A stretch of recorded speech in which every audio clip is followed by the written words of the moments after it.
As questions continue to linger about the potential impact the ITC fire had on the Houston Ship Channel, one nonprofit is taking matters into their own hands.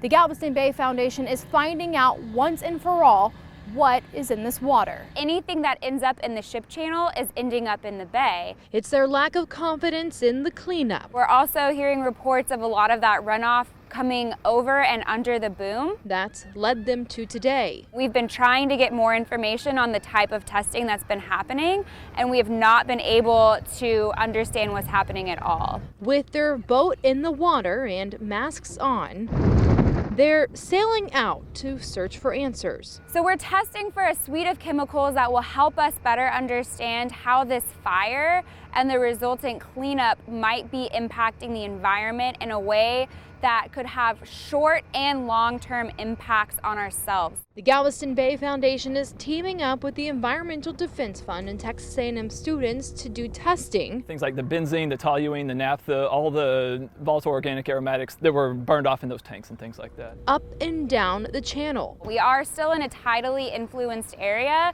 so water is flowing in and out on a pretty regular basis. So with that comes water quality implications both upstream and downstream from the fire. As advocates for the Bay, protection is not just their passion, it's their profession. We are part of the community who lives on the Bay. We don't have a vested interest in this area financially, but we care about the Bay and we want to make sure that it remains healthy and productive and safe so that we can have thriving businesses, thriving communities, and a beautiful resource for us to enjoy. The foundation says they hope to get results as soon as tomorrow, and depending on what those results tell them, will decide their next steps. Standing for Houston, I'm Janelle Beluda, KHOU 11 News.